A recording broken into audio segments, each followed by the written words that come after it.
On today's episode, we take a look at a surprising number of useful fishing items you can find at discount hardware store Harbor Freight. We also recap the Major League Fishing Bass Pro Tour at Eufaula. We dive into the mailbag to answer your fishing questions, and we have an exciting announcement about our brand new shirts dropping this week. All that and more on this episode of Tackle Talk. Hello, everybody. I'm Bill Dance, and you're listening to Tackle Talk.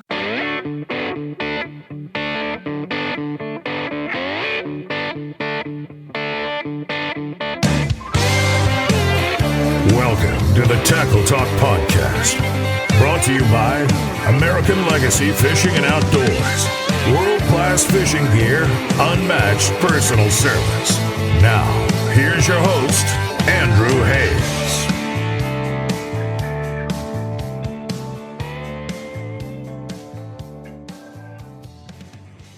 Hey everybody, welcome back to another episode of the Tackle Talk Podcast. As always, we are brought to you by American Legacy Fishing and Outdoors. And right now, for you G. Loomis guys and gals out there, ALF has the brand spanking new GLX rods in stock, ready to ship to you. So if you remember back to our Bassmaster Classic episode, we picked these rods up, we felt them. They are very close to an NRX. So if you're looking for a high-end fishing rod, I mean the weight, the balance, the CI4 Plus reel seat, these are top-of-the-line rods made right here in the USA in Woodland, Washington, and they're now in stock at American Legacy Fishing. Or if you're a little more budget conscious, they do have those brand new Fenwick Eagles and HMGs in stock. The Eagles start at $99. So if you're looking for a great rod in that $100-ish price point, I would recommend checking out those Fenwick Eagles. They are on sale, and you can save 10% on them by using code TACKLETALK10. They're no longer $100. Now they're like $89 with code TACKLETALK10. That code saves you not just 10% on Fenwick, it's 10% off almost everything on the website. Some exclusions apply, not many. Almost everything on that website is 10% off with code TACKLETALK10 over at www.americanlegacyfishing.com.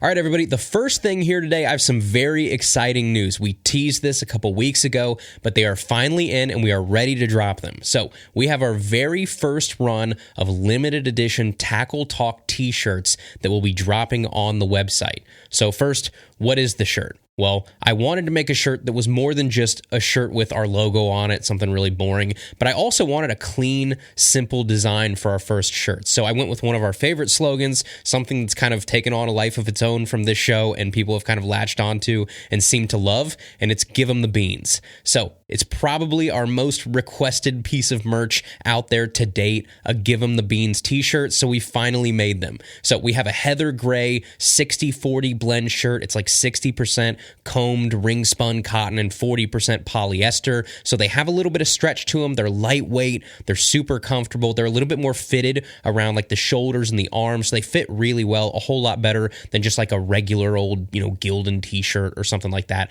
I wanted more of a premium shirt. So I like them a lot. They're like athletic heather gray t-shirts, and then in black bold lettering on the front, it says Give 'em the Beans, and then it says Tackle Talk Bass Fishing Podcast right below that. And then there's a silhouette of a guy setting the hook just to the left of the letters. It's simple, it's clean. I really like how they turned out. So if you want to grab one of these, we have a very limited drop of them going on tackletalkpodcast.com this Friday, April 10th at noon Eastern time.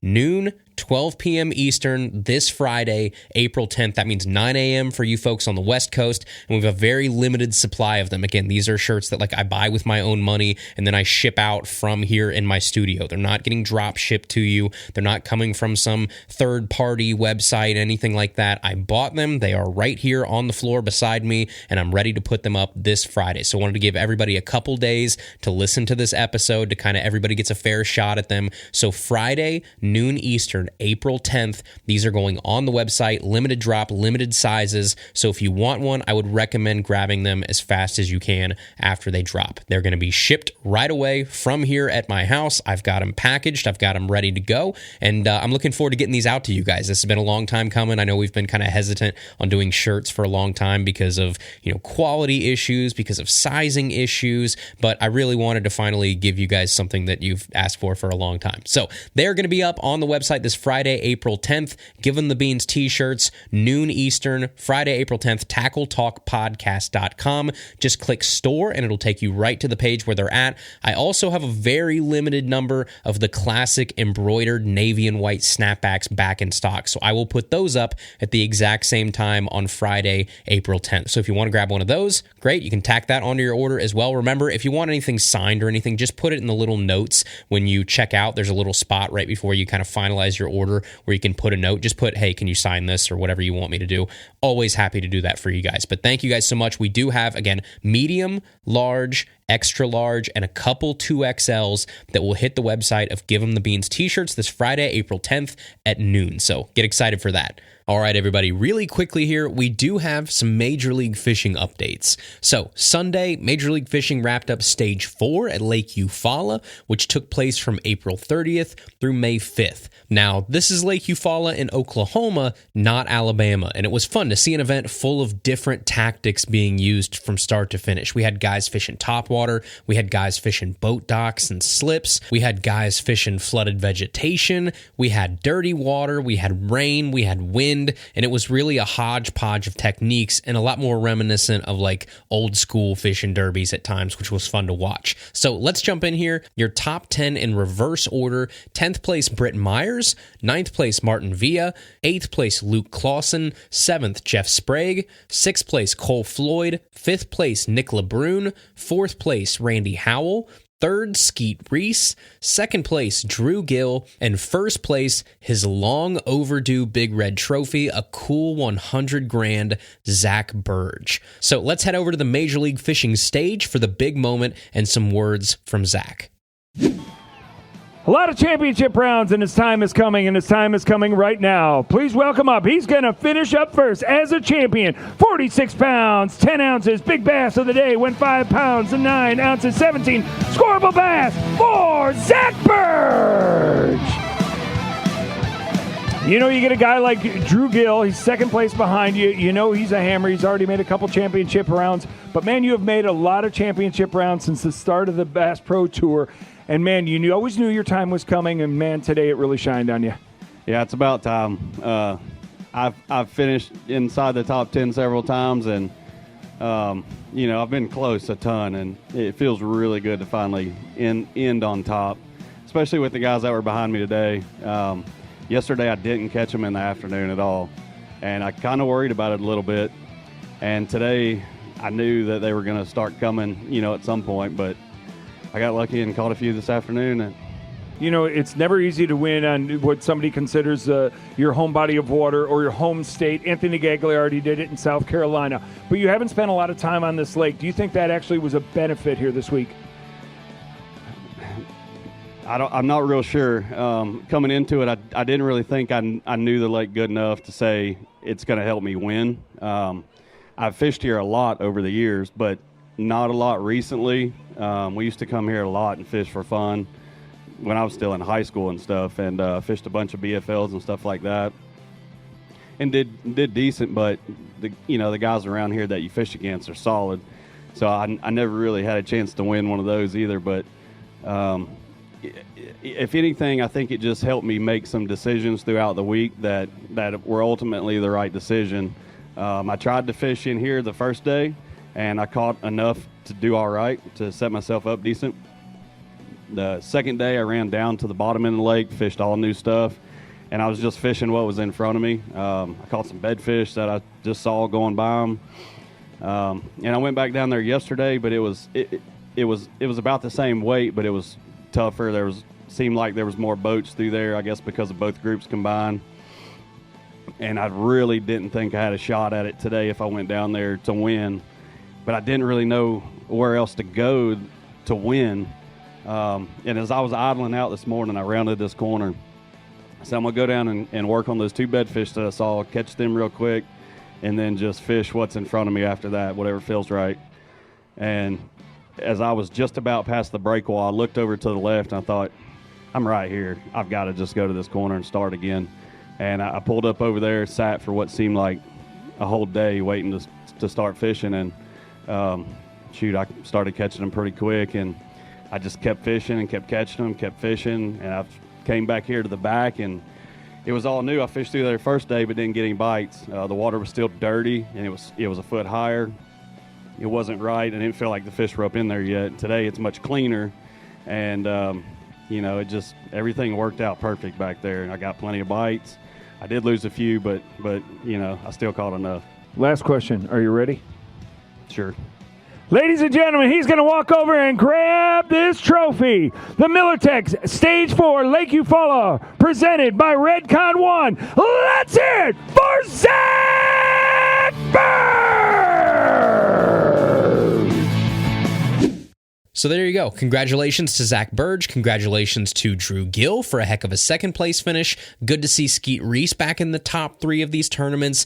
Last week's guest, Alton Jones Jr., just missed 10th place by like 11 ounces. So he finished 11th place. And this was an all-around great event as MLF prepares for heavy hitters on the Kissimmee Chain coming up in Florida May 18th through 23rd. And then the Bassmaster Elite Series is back in gear as they prepare to kick off at Lake Murray this Thursday, May 9th through 12th. Okay, everybody, next thing here, I wanted to give a massive, massive thank you to every single one of you over the past couple months that donated to Jackson's Charity Fishing Derby. So we're prepping for the actual event right now. His family is prepping for it. The ODNR is still working on the reservoir that it's being held at, so it's going to be a little later than we originally thought it was going to be, but your donations are awesome. I've got a ton of donations on Venmo since we opened it up. We've had companies that have reached out that wanted to help. Beast Coast, Abu Garcia, Berkeley, Big Joshy Swim Baits. It is so darn cool to see this fishing community come together. I'm excited to announce we have enough donations to give, I think, every kid that's going to participate in this a brand new rod, a brand new reel, a brand new tackle box, pliers, baits, the whole 9 yards. We're going to hook these kids up with some awesome gear. It's all courtesy of you guys, the listeners, chipping in and making this a really cool event to kind of honor Jackson, to raise money for cancer research, and to kind of promote lifelong memories with these families that are going to be out there on the water that day. I'm so excited. So I will obviously be there when it finally happens. I will get a ton of pictures to send to you guys to show you all of the smiles that obviously you guys were able to bring to people's faces through this donation program that we've kind of done here to get ready for this fishing derby. So again, really cool. I just wanted to give sort of a heartfelt thank you. I know I did it a couple weeks ago, but now that everything's kind of culminated and come together and we do have enough money to provide all of these kids with rods, reels, tackle boxes, baits, pliers, everything they're going to need, it is going to be awesome. So thank you guys so much. I appreciate it. Again, it just shows how awesome the fishing community is that you guys will rally around, a family and a circumstance that's probably hundreds of miles away from you. But again, I'm very, very thankful for you guys for doing that. It is going to be an awesome event when the ODNR finishes up this reservoir construction that they have going on and we're able to do this event. So I just want to give you guys a quick update. Everybody that donated, no, we have not forgot about you. No, the event has not passed yet and you guys missed something. It is coming up. But again, a big thank you to everybody that chipped in. All right, everybody, we'll get back to our episode here in just a second, but first, the Tackle Talk podcast is brought to you in part by Dakota Lithium batteries. And over the past few weeks, you've heard me talk about it. I've been loading and unloading my gear and really taking a second to appreciate the abuse that I put my batteries through day in and day out. My batteries are not pretty. They're beat up, they're faded, they're dirty, they've got mud on them. In all honesty, they are probably abused more than batteries should be abused, but despite all of that torture that I put these things through, they still work just like the day they came out of the box. Batteries aren't made to be pretty. They're not made to sit up on a shelf. They are made to work. And every single time I load those batteries into my kayak, they flat out work. Any conditions, any situations when I need power, I've got it with Dakota Lithium. That's because Dakota Lithium batteries are twice the power of traditional batteries at half the weight. They charge up to 5 times faster. They last up to 4 times longer. They have a 100% US-based customer support system, and they come with a whopping 11-year warranty. And you don't have to pay full price because you listen to Tackle Talk. We're here to save you 10% by using code TACKLETALK10. Use that code on your next battery purchase over at www.dakotalithium.com, code TACKLETALK10, the official lithium battery of Bassmaster.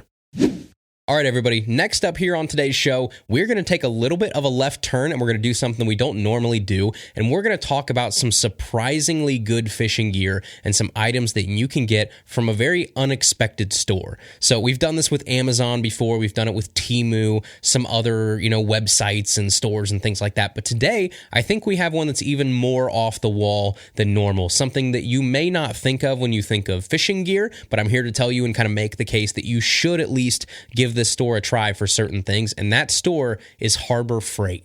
So Harbor Freight is notoriously inexpensive hardware and outdoors equipment and stuff. It's a chain store that can be found all around the United States. I think they have like 1,500 stores in 48 states. So no matter where you're listening to this episode from, there's a pretty darn good chance that there's a Harbor Freight somewhere near you. And if not, you can always order online. It's a beautiful part about nowadays, right? Even if you don't have the brick and mortar store, within 20, 30 minutes or whatever of driving distance, you can order everything we're going to talk about today online and have it shipped directly to your house. But for those of you that have had the chance to go to Harbor Freight, you know the MO, right? It's almost like the Aldi's of hardware stores. You walk in, fairly small footprint, usually in like a strip mall or some sort of area like that, and then they have their own in-house brands of all of these essential tools and hardware and outdoors equipment, and they are notoriously cheap, and they have like one option for everything. So if you need a rake, they have a rake. They don't have 5 brands of rakes. They don't have a bunch of options about,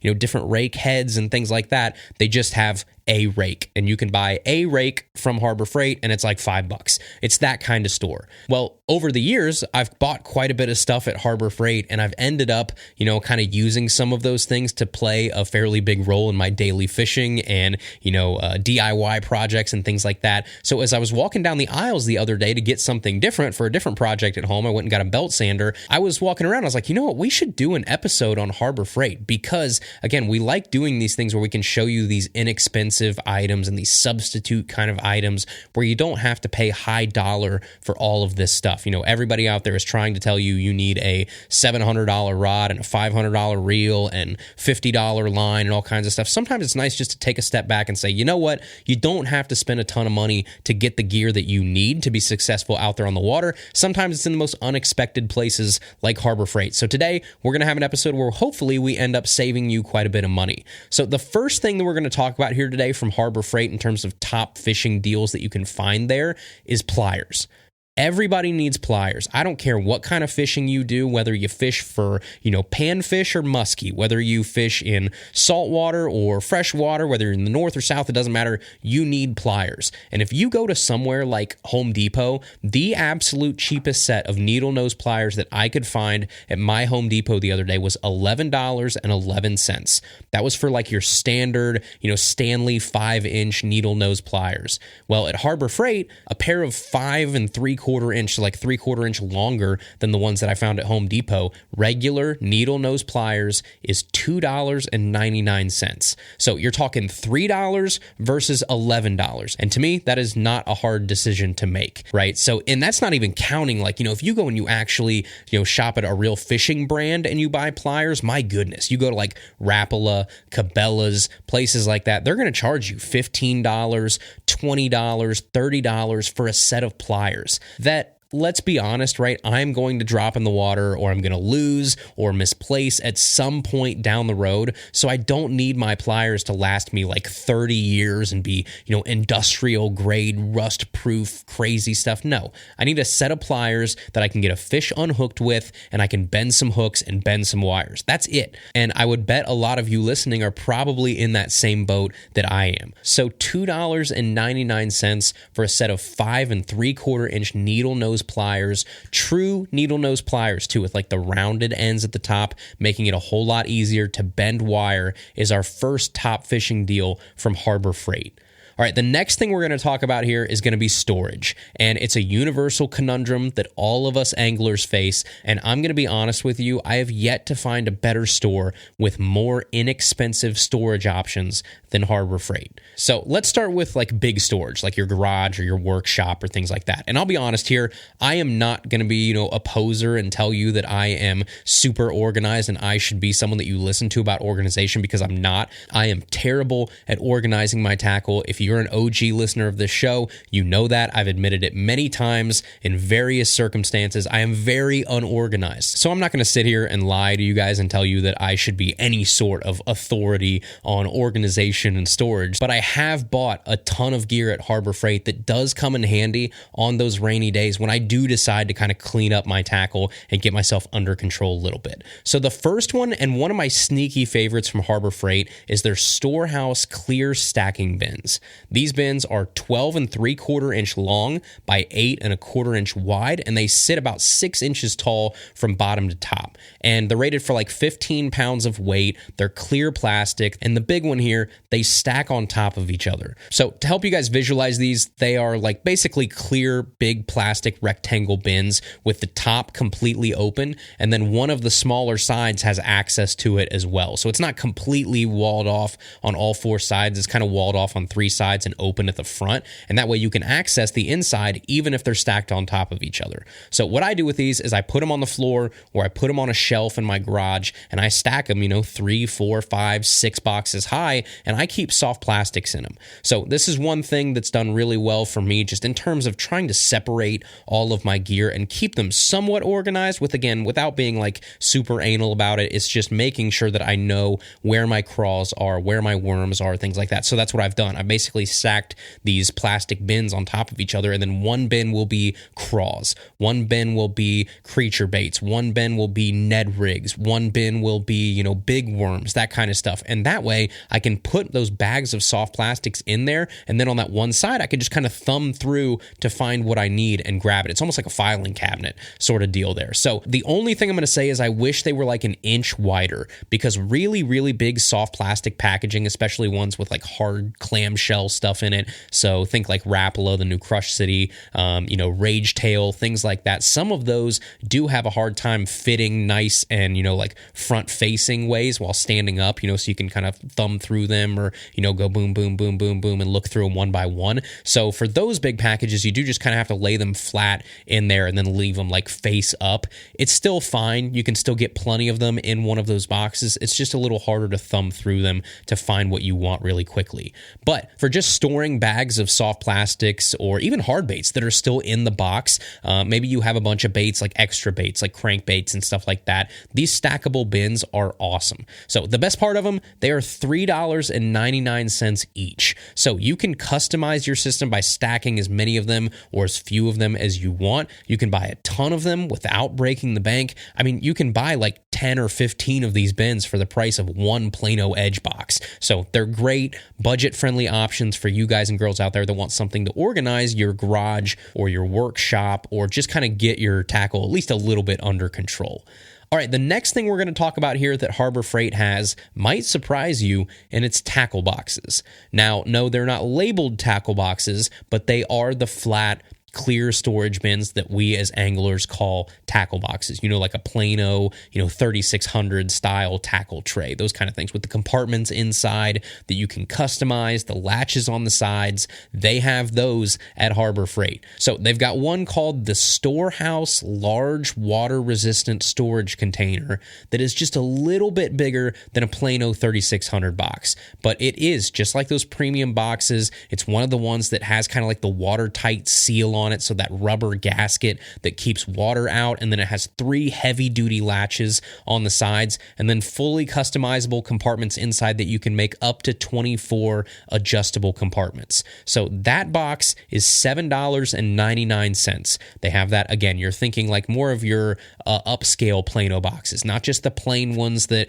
don't have any sort of sealing around the edge of them, and you can get like, 4 for $20 or whatever at Bass Pro Shops. We're not talking about those. We're talking about the better Plano boxes with the 3 clasps on the side, and it keeps everything watertight. That's what these are. So that box is $7.99. They also have a medium box that's $5.99, and then they have a smaller box that's $3.99. So that smaller one I would probably use for like terminal tackle. I would say that's probably about the only option, or like a speed box, maybe if you want to take something with you while you're wading or you're kayaking. I would say the middle one is probably more like a kayak dry box. Keep your phone in, keep your wallet in, stuff like that. That would be great for it. And then the big one is your more traditional tackle tray. So yes, Harbor Freight has large water-resistant storage containers that are almost identical to traditional tackle boxes at a great price. All right, the next thing we have here in terms of storage options I'm going to recommend from Harbor Freight is their weatherproof cases. So a weatherproof case under the brand, I think at Harbor Freight they're called Apache, but Harbor Freight has great waterproof, weatherproof cases that keep anything you want dry and safe. So think of like those big, expensive black cases that you pop open, and then there's that super thick foam inside that you can customize and cut to fit whatever you want inside. So like camera gear, firearms, things like that, you name it. That's the type of thing that we're talking about here. And one of my absolute favorite things to do with these is DIY battery boxes. So when you're talking about kayaking, especially if you have an electronics battery that's exposed to the elements, you might want to think about a battery box. Basically, you take the battery you buy and then you put it in a waterproof case, and then you wire some quick connects to the outside of that case so that you can plug and unplug your electronics very quickly. They are very, very, very handy for you kayak folks out there. The problem is, if you buy an already made one, they're unnecessarily expensive. So let's say you just want a battery box for your regular 10 amp hour battery in your kayak, just an all-around good battery for your regular electronics. Well, if you buy one that's already made from somebody like Yak Power, it's going to run you like $130. Now, keep in mind that same 10 amp hour battery that you just bought, from Dakota Lithium is $69 right now. And if you use code TackleTalk10, it's $63. So we're talking about putting a $63 battery inside a $130 battery box. I don't know about you, but that doesn't make sense to me. So then you go down the road where you say, all right, I'm going to make my own, right? I'm going to go out there and I'm going to, get some electrical components. I'm going to get waterproof, gaskets around the holes that I'm going to make and make them dirt cheap. The problem is the waterproof case itself. That's the expensive part of a DIY battery box. All the other stuff is dirt cheap. The waterproofing little rubber gasket things, the electrical components, super cheap. You can get them at your local hardware store or whatever, and that's fine. But again, that case is really what hurts your pockets. So if you're going to go out and buy, a waterproof case like we're talking about here from Harbor Freight from someone like Pelican, which is one of the big companies that comes to mind when I think of this, they're still relatively affordable. But if you're going to buy a case just for that 10 amp hour battery, it's going to run you like $75 to $80 for a 1200 size Pelican case, just like their regular, equipment case or whatever they call it. Basically a carbon copy of what I'm talking about here from Harbor Freight. But at Harbor Freight, that exact same case, the Harbor Freight, I think they call it the 1800, but the internal dimensions are almost exactly the same as the Pelican. Instead of paying $75 to $80, you're going to pay $12.99 for the Apache 1800 weatherproof protective case. That is like, a fifth of the price of Pelican, and Lord knows what if you go to the other brands. So now, instead of talking about putting a $65 battery into a $130 pre-made box, that's like $200 total, and instead of putting a $65 battery in an $80 DIY case, if you're going to buy something through Pelican or one of those other brands, that's $145 total. Now you're talking about putting that $65 battery in a $13 case, and that makes it $78 total, and that sounds a whole lot better to me. So I can vouch for them. I've used these cases to make 2 battery boxes to this point. They've been great, and no one else even comes close to touching them for the price. So I made one battery box for my really old kayak back in the day, and then I made another battery box to use for ice fishing. So I actually put a battery in it. I wired, 2 or 3 wires to come out of it, waterproofed it, all that kind of stuff, and then I put a mount on top to put my Garmin Striker 4 on top of the battery box, and so it was all one piece, and it sat there, and it basically made like a redneck Vexilar. So it was awesome. I used it for 2 seasons on the ice before I actually bought a Vexilar, and it worked just fine, to the point where it almost worked better than a Vex, because on the Garmin, not only can you see the flasher setting like you can on a Vexilar, you can also see 2D. So that's a whole different rabbit hole we could go down. But needless to say, it held up for regular water and waterproofing when I was in my kayak, and then it held up to ice fishing too, for $12.99 for a great, completely waterproof, weatherproof padded case. Again, $12.99 at Harbor Freight is a filthy steal.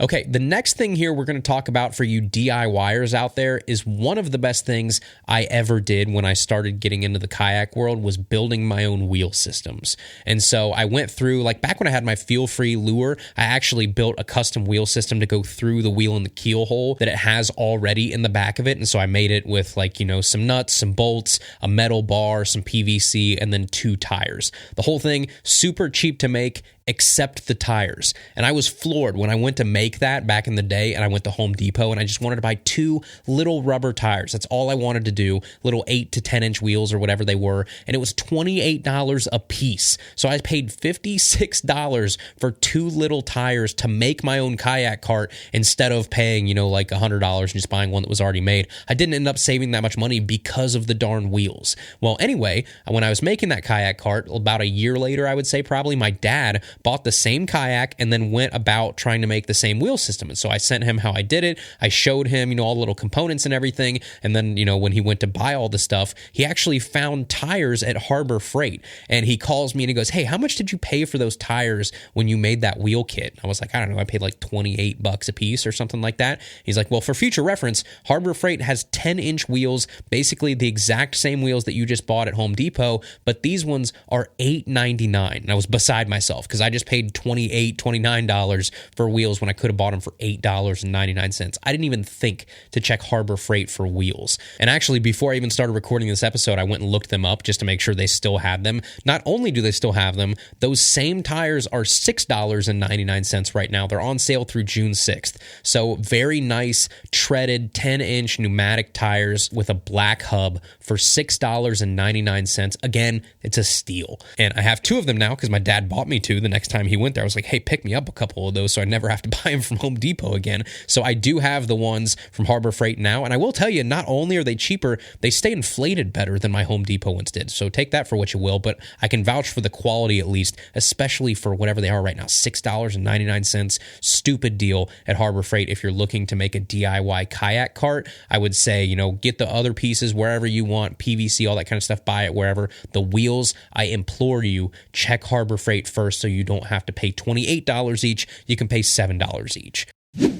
All right, everybody, we'll get back to our episode here in just a second, but first, the Tackle Talk podcast is brought to you in part by Mossy Oak. And folks, one of my favorite pieces of gear over the past few months has definitely been my Mossy Oak tech shirts. We've had unseasonably warm temperatures lately, and these tech shirts are lightweight, they're cool, they've kept me protected from the sun, they're comfortable in the wind, and they just make those days on the water so much more enjoyable. And right now, those exact same long sleeve tech shirts are on sale starting at $17.99 over on the Mossy Oak website. So most other sites are going to have stuff like this for $30, $40, $50 a shirt, but right now over on the Mossy Oak website, they have a ton of patterns, all of them with that Hydroplex technology starting at $17.99. There's a reason you're going to see guys like Kevin Van Dam, Brandon Polinick, Greg Hackney, Hank Parker, Ott Defo, all of those guys wearing Mossy Oak fishing apparel out there on the water. When you're out in the elements, make sure it's Mossy Oak. So head over to www.store.mossyoak.com, click fishing at the top of the page, and check out their full line of tech shirts, hoodies, t-shirts, shorts, and more. Again, that's www.store.mossyoak.com. All right, the next thing that I found from Harbor Freight that I actually bought, again, randomly, probably years ago for another project, but have come in handy, is their Storehouse 10-inch hook and loop cable ties. And that is basically a fancy way of saying Velcro straps. And you can get 20 Velcro straps, really nice, like 10-inch Velcro straps, starting at $5.99 for a 20-pack. And you want to talk about something that has a ton of uses for us as anglers. Velcro straps are one of those things. A couple really popular uses, obviously, are cable management for any sort of electronics cables, keeping them all bunched up together and clean. And it's a way where you can do it without having to use zip ties, which I like zip ties, but the problem is you got to tighten them so tight, and then if you do ever want to maneuver or, move something, you have to get in there and cut them, and it's more of like a permanent solution where Velcro straps are a little bit more, like on the fly, adjust them, you can take them off, you can, put them different places. It just gives you more flexibility than like a regular standard zip tie does. So I like using them for cable management. The other thing that I really like to use them for is keeping rods safe in transit. So if you are like you're supposed to be doing, right, and you're putting your rods in rod socks to get to your destination, that's one thing. But if you're like me and you don't put your rods in rod socks, even though I know that I should, then you do have problems with your rods banging up against each other in the car or in the truck when they're in your truck bed especially. But also, I put mine in my front seat and just kind of lean them cat-a-corner so that they go from my passenger front seat to my rear back seat behind the driver, so they just go kind of diagonal in my truck cab like that. And when you do that, it's great. It keeps them inside. It keeps them, safe from the elements and stuff. But if they're not in rod socks, they just bang up against each other the whole ride. And you've all been there, right? If you're like me and you do this, you've just heard that dreaded clacking every, half a second as you're going down the highway or you go over bumps or, whatever you're doing. Make sure that you're keeping those rods safe and keeping your gear, in great shape versus being like me and kind of abusing them a little too much. One of the things that helps, even though I don't put them in rod socks, you can just put a Velcro strap around all of them. And so at least it keeps all those rods together and it doesn't let them move as much and it doesn't let them bang up against each other or bang up against the seats. It keeps them nice and secure. So just take 2 of those Velcro straps, put one around the butts of the rod, one's around the top of the rod, and then that way you've just got a nice bundle of 3, 4, 5, 6 rods versus individual rods that are bouncing all over the place and slapping each other and breaking eyelets and tips or just kind of compromising the integrity of those rods. Keep them in one nice clean bundle. And the best part, you can protect your rods for cheap because instead of buying, rod socks that are $10 a piece or whatever it is, you can buy a 20-pack of Velcro straps from Harbor Freight for $5.99. Now, again, is it as good of protection as rod socks? No, it's definitely not. But is it way better than keeping all of those rods individually just clanking up against each other and breaking or, just kind of withering down their durability, bump by bump? Yes, it is worth it. So Velcro straps, a great option if you're at Harbor Freight and looking for something a little bit more versatile. I'm sure there's a billion uses for these things, but this is one of the cheapest places that I've found for good quality Velcro straps.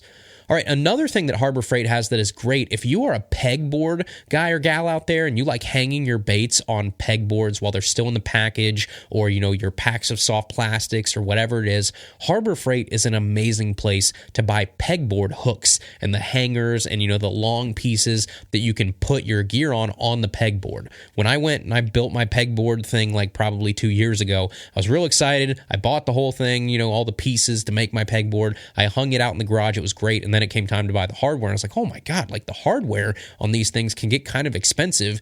And if you go somewhere like Amazon, yeah, you can get inexpensive hooks, but you have to buy them in packs of like 100. And that 100 pack is usually all the same size hook. Well, I want different hooks. I want some that are longer, some that are shorter, some that are regular hooks, some that are just the straight piece, because I have different numbers of those baits that I have to store. So I might have 6 packs of pit bosses. I might only have, one jerk bait or whatever it is, right, that I need to hang up right there. So I don't need all the same size hooks. Harbor Freight lets me buy the individual packs of hooks that I need at dirt cheap prices without having to commit to 100 at a time. So you can buy a 5-pack of 1-inch straight pegboard hooks for $1.99. You can get a 4-pack of 4-inch straight pegboard hooks for $1.99, or a 3-pack of 8-inch long straight pegboard hooks for $2.29. Or if you just want regular hooks, you can get a 12-pack of curved pegboard hooks for $1.99. So a dozen hooks,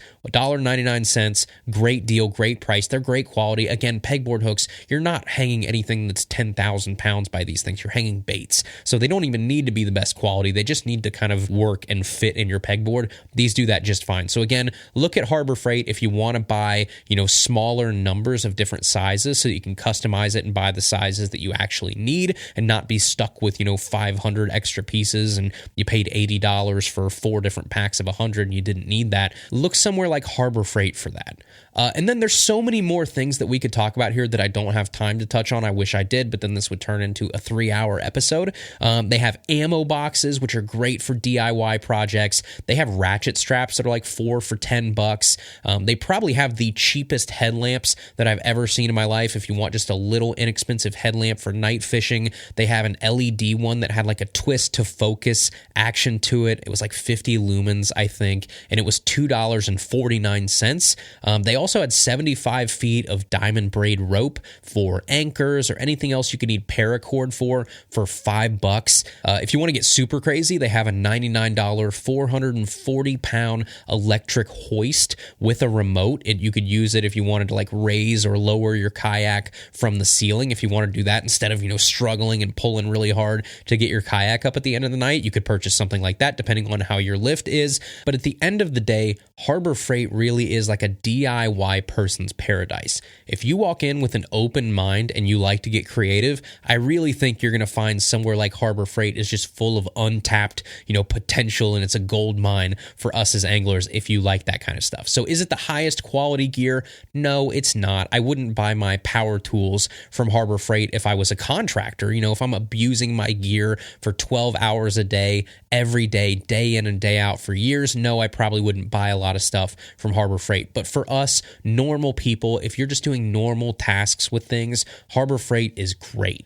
So I like projects. I like getting creative. I like saving money and solutions that can help me do that. And I can assure you that if you are used to like Home Depot prices or Lowe's prices or online retailers prices, you're going to be in absolute heaven when you start checking the aisles of somewhere like a Harbor Freight. So there's my quick rundown on what a lot of people might consider an unconventional pick for one of my favorite stores to look for fishing tools, storage solutions, DIY parts, stuff like that. But yeah, go check out your local Harbor Freight if you haven't been in a while and let me know what you think. I think you'll find there's a lot of stuff in there that us as anglers, we could definitely use, and it is by far one of the cheapest places to do it. All right, everybody, next up here, we're going to pop open the mailbag powered by Dakota Lithium.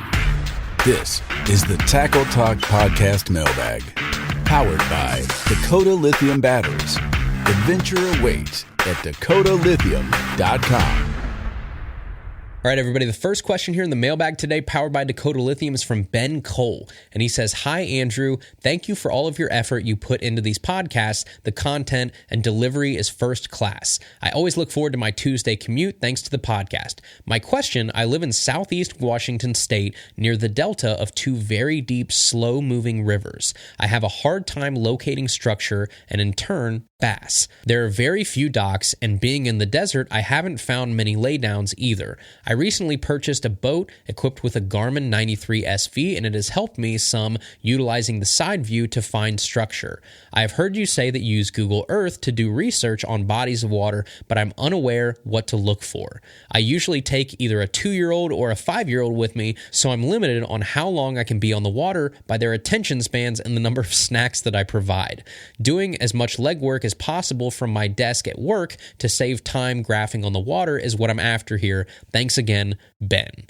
Yeah, hey, Ben, thanks for the question. I appreciate it. The first thing I'm going to tell you is probably a tip that you didn't even ask for, but I'm going to say it anyway. It's kind of inferred by your submission. You said you're fishing very deep, slow rivers and trying to find and kind of zero in on structure. And that's definitely a good thing. I'm not trying to tell you that that's not something you should be doing, because it definitely is, right? Finding isolated rock piles, brush piles, log jams, sunken concrete, all that kind of stuff can definitely help you find fish. And it may be different in your river depending on how deep and slow we're talking about here. But one of the things that I've learned from fishing our rivers so long and so hard over the past couple years is that sometimes it's a lot more about the current than it is the structure. So I'm not sure if you're fishing for largemouth or smallmouth, but both of those can relate to current in different ways. So that's another part of the equation, obviously, to make sure you figure out. So our largemouth around here tend to stay out of the current. They're looking for those big, kind of slow moving areas with a ton of true cover, kind of like what you're talking about. So,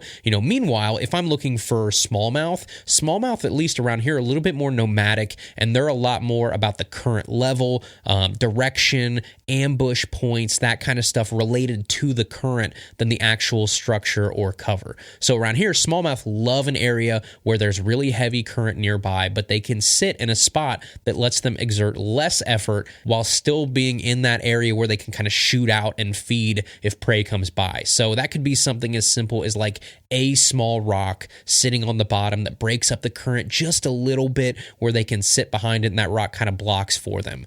It can be an eddy fish around here, obviously smallmouth love eddies. It's a place where they can kind of chill in that slow-moving water that's swirling around, but they're still near that rushing heavy current, and they can jut out into it when they need to, when they see something go by that they want to feed on. It could even be like a little shelf at the bottom of the river where they can kind of tuck themselves under and then be ready to strike when something comes above them. So at certain times a year, though, there are places where they're just going to be in the dead middle of the current. They're going to park themselves in it, and they're going to exert that effort they need to because they're going to feed no matter what, and they actually move up to those really fast areas. But a lot of times a year, they're just off of it somewhere. They've found this area that they really like, they really relate to, and it's not always necessarily something that you can scan and see on, your side imaging or on Google Maps or whatever it may be. Sometimes it's something so small and so minuscule, and it's not something solid that you're going to see on, a map or on a side scan or something. So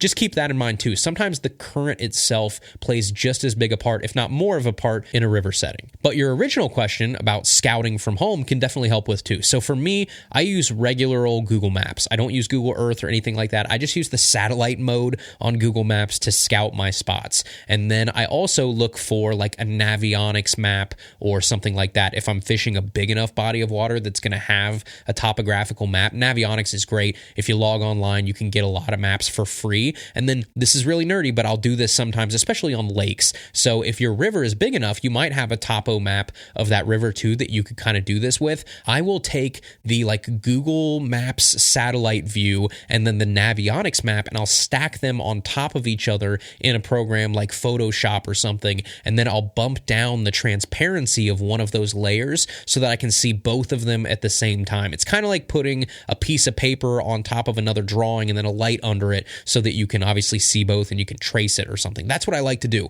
Make them the exact same size, orient them the same way, and then basically overlay the topographical map onto the photo of that body of water. And to me, that helps a lot. Again, I don't do it a lot on our rivers because our rivers are so small. We don't have Navionics maps for that kind of stuff. Creeks, obviously this doesn't play. But if you're going to a lake, or again, depending on how big your river is, there might be a topographical map of your river where you can do that and you can see those depth changes while still looking at the photo. Because the other thing is, just looking at Google Maps or a satellite view, you can see different depth changes and stuff like that if you look close enough. So a lot of times on Google Maps, it's the color of the water. You can see where that water gets darker or lighter, and if it's getting darker, usually that means it's deeper. If it's getting lighter, usually that means it's shallower. So you can see big points or big depth changes a lot of times, as long as the picture of the water on Google Earth or Google Maps or whatever it is not too dirty. Sometimes you can get a good idea of depth and things like that just from looking at the photo. The other thing you can do is use the street view on Google Maps and just drop your little guy, and then you can look around. So if you're fishing really small water, so if you've got this river you're talking about, drop him on a bridge or something and then look both ways on Google Maps, and you can actually look at the river. It's like being on the bridge and standing and looking out. So you can have your little street view guy move around, and you can kind of pan around and look at that body of water from different bridges, as long as that Google car has gone over that bridge, which most of the times nowadays it's gone on almost every major road.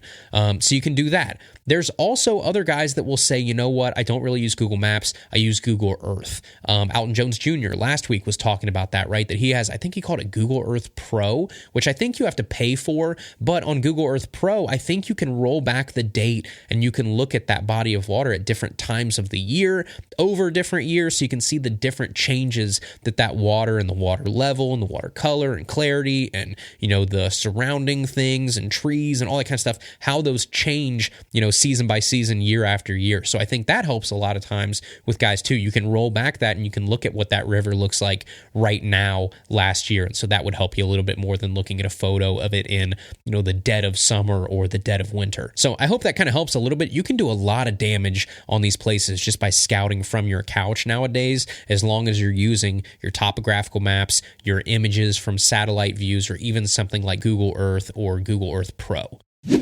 All right, everybody, we'll get back to our episode here in just a second, but first, the Tackle Talk podcast is brought to you in part by RTIC Coolers. And this past week, it has been in the high 70s, in the mid to high 80s some days here in Ohio at the very beginning of May, which means we are in full warm swing mode, and summer is going to be here before you know it. And summer is officially cooler time, boys and girls. So when you're out on the boat, when you're on the kayak, when you're beating the bank, when you're wading, RTIC has the gear that you need to make spring and summer enjoyable, safe, and refreshing. If you need an ultra tough hard cooler, but you don't want to pay $10,000 for one of those name brands, RTIC has you covered. If you need a soft cooler for the kayak to pack your lunch or your drinks in or your snacks in, RTIC has you covered. Maybe you just need a new coffee mug for your morning commutes or a travel tumbler to keep your hot drinks hot and your cold drinks cold all spring long. RTIC has you covered. So head over to www.rticoutdoors.com. Check out their brand new 22-quart ultralight coolers they just came out with. They have a brand new Sage Green collection just in time for spring. Again, that's www.rticoutdoors.com. Keep the adventure going with RTIC. All right, the next question here is from Timmy Hall, and he says, no question, just letting you know that tungsten isn't poured. It's a powder that is compressed in a mold and baked at super high temperatures. Love the show, Timmy Hall. Yeah, Timmy, I'm actually glad that you wrote this in and said this, because I realized after, 2 weeks ago, we did the episode on tungsten versus lead, and I realized after a few messages of people writing in and kind of asking further questions on this that I didn't explain this part very well at all. So yes, thank you for bringing this up. When I was talking about this, if I remember right, I was talking about the melting point of tungsten, and I was trying to use that to prove a point that that's why it's not feasible for someone in their garage to be melting tungsten and pouring them into a mold like you do with lead. Obviously, that's still true, but I didn't do a good job of explaining that that's not how other companies even make, tungsten jigs or tungsten tackle or things like that. They're usually not pouring it either. I was trying to make a point on the differences between lead and tungsten and, why lead is easier to work with. I should have explained more that is not how most of your tackle companies are making their tungsten products, is pouring, because they're not. So the way I understand it, again, I don't know this for sure, but I think you're correct. I think tungsten tackle is often like, tungsten powder or whatever, or a mixture of it, and then it's other substances that I think kind of bond it together, and then it's compressed under super, super high pressure. And I think I've read before that process is called like compression forming or something like that. But you take that tungsten powder and you compress it so tight under such immense pressure that it makes the desired shape. So there is some sort of die or mold that you're actually compacting that into. Think of making like a snowball, right? Gathering up a bunch of snow and then compacting it in your hands and making a snowball. That's kind of what they do with tungsten, at least from what I know. The problem with that is, though, once they do that and they compact that, that's not very durable right there. Like, that's not the end of the process. They can't just compact tungsten powder really tight and then boom, you have a lead jig, because I don't think that's what they do either. Then they take that compressed powder. I think they have to add some other stuff to it. I think some companies probably do tin or copper or whatever it is. There's this process called like sintering, I think, where basically it's like SINTERING,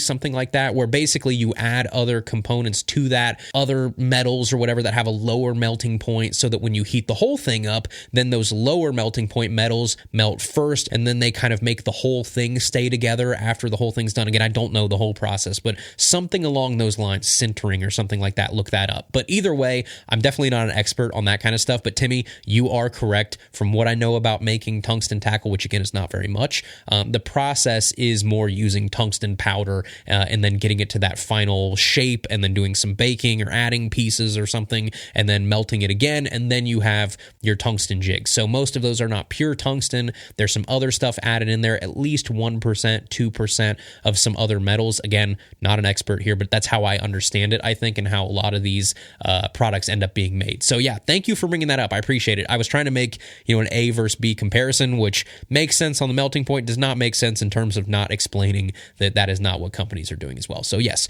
good call for sure, Timmy.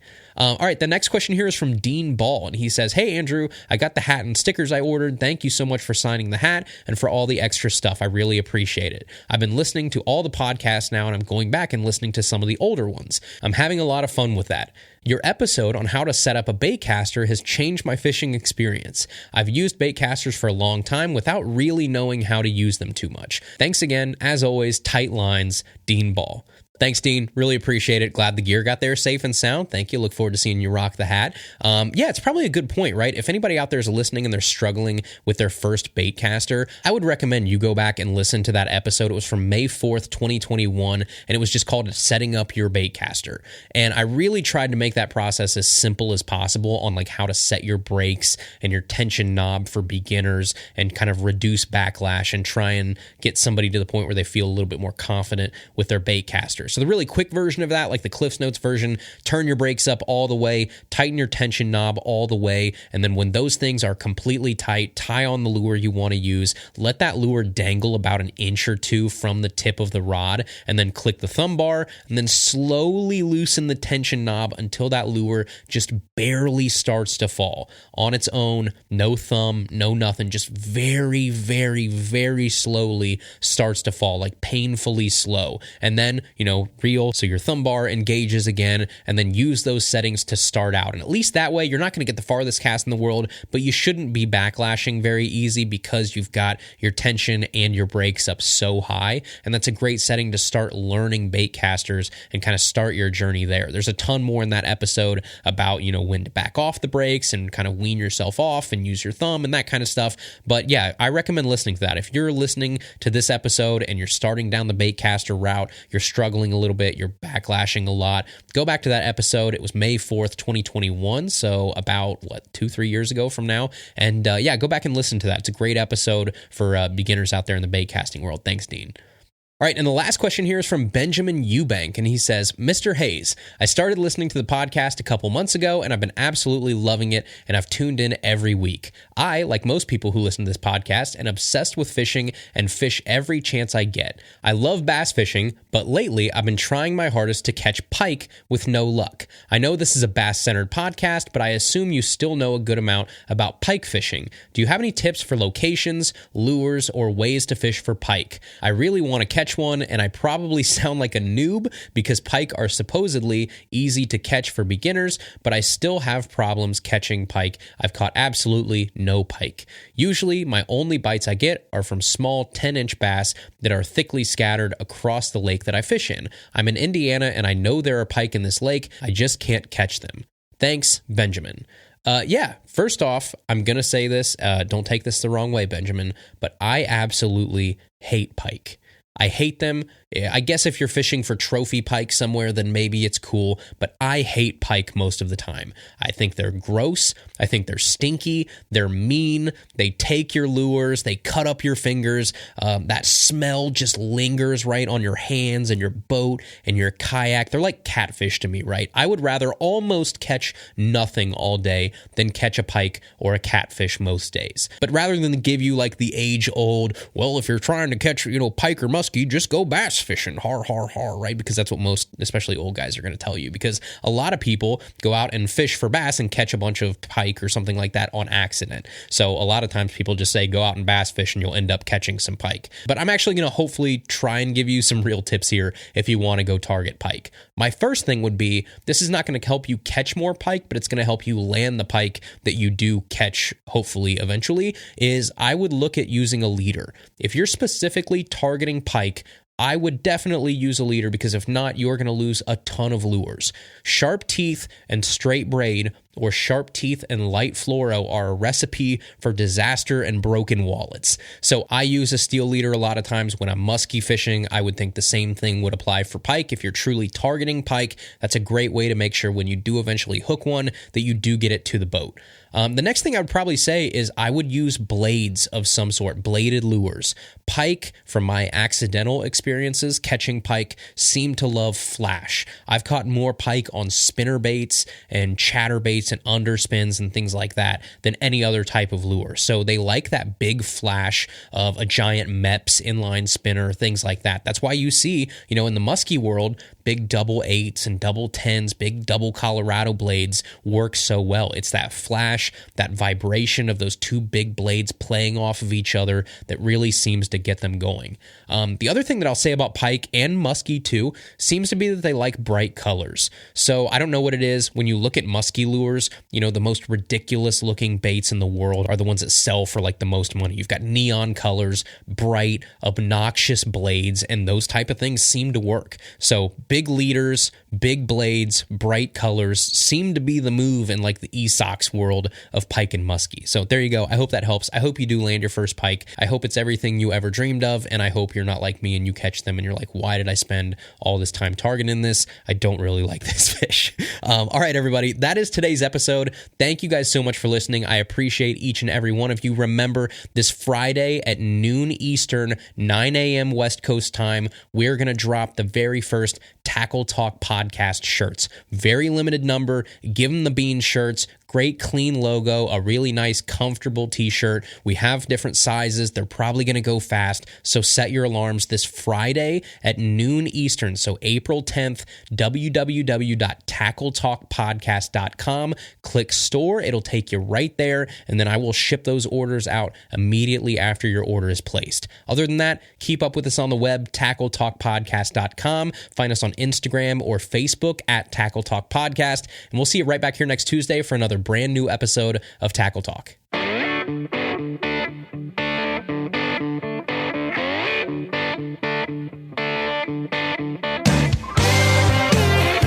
Thank you for listening to the Tackle Talk Podcast. Tackle Talk is produced by Andrew Hayes. Copyright 2021. Please subscribe on Apple Podcasts, Spotify, or wherever you listen to podcasts.